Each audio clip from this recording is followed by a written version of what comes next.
All right, everybody. So we are back. We have a daily podcast. It's usually 5 to 15 minutes of either super actionable items or basically things that new investors or even some seasoned investors would like to know. I know there's lots in real estate. There's so many different things.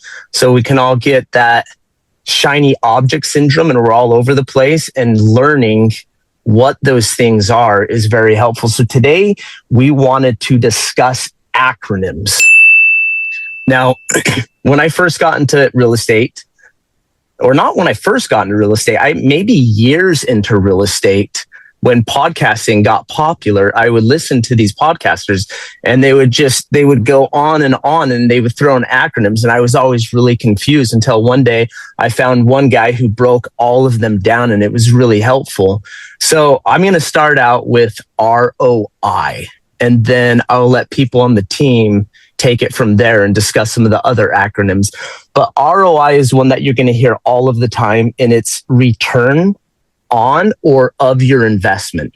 So if you go and then you invest, let's say $100 and your ROI is 10%, that's not going to be cash on cash. That's going to be the total return on investment.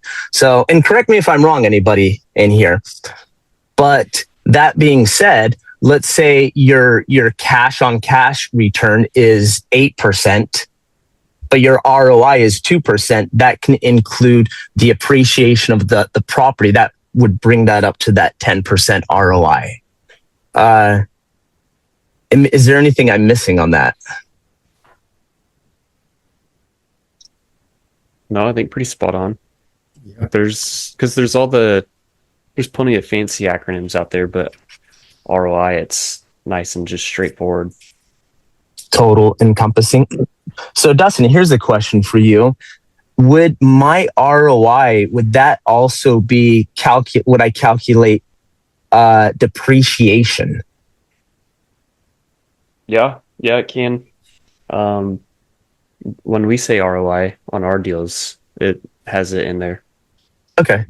So basically, you buy a property and you're thinking, hey, I'm going to get like a 10% ROI, but then you start adding like rents that are coming in, and then you start adding depreciation, you start adding all of these different things, appreciation.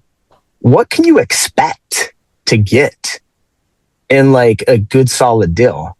Because I guess people say 10 to 12% is nice, but when you factor in everything, I feel like it could be quite a bit more. Yeah, so I was just updating ours a bit ago for the 2020 that we're closing on. And since we had changed a little bit of the equity and a little LTV, the ROI went from 17.9 to 22%. Oh, wow. I know when you go through and you comp and you do your underwriting, you're pretty conservative. So that's kind of exciting. Yeah, and then I guess this is another acronym, but the cash on cash also jumped from 8% to 9.4. Oh, wow. All right. Awesome. Well, any other acronyms out there? I mean, I know you mentioned CapEx earlier, LD, right? Yeah, definitely. So CapEx, right?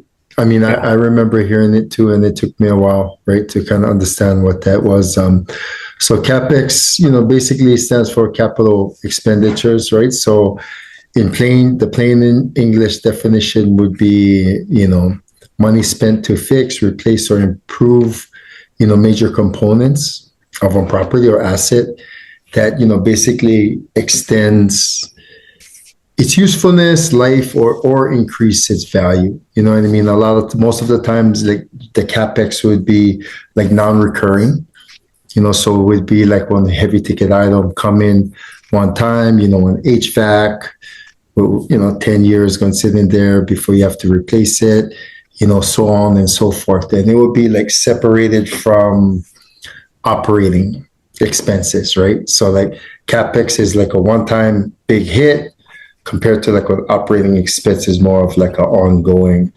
expense, right? Okay. That So was so another here one I thought of. Yeah. yeah, so here's the question. Is that a way you can say how much you're going to get on your investment? Or is CapEx something that we deduct and then you come out with your actual return? Like, let's say your ROI. Is it CapEx, then you get your ROI? Or how does that work? CapEx would be more, and anybody can speak on this, right? CapEx is more like one deduction, right? Like that would be something that you would be, I mean, you would identify it. Like if you kind of coming into an initial purchase, right? You would identify CapEx items, and that would be something that would, you would have to kind of raise capital and would Okay. be, deducted. You would have to pay for it. But I guess it would improve your ROI as well, because maybe, if you look at it where you're improving one asset, you're improving one property, right? And you market it like, hey, during the, as we take this property down, we're going to improve, ABC, going to take CapEx for replace ABC, and it might raise the value of the property if we're bringing in more, new stuff and new items, right? So CapEx starts out as a liability, but then ends up returning extra because you're fixing something. So ROI is your return on investment. CapEx is actually a liability, but in the long run is going to improve your ROI. Yeah.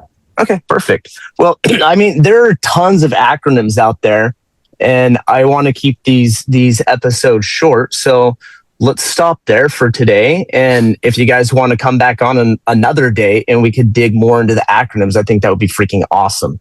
Does anybody have any last words of wisdom? I take that as a no. All right. Good. See you guys.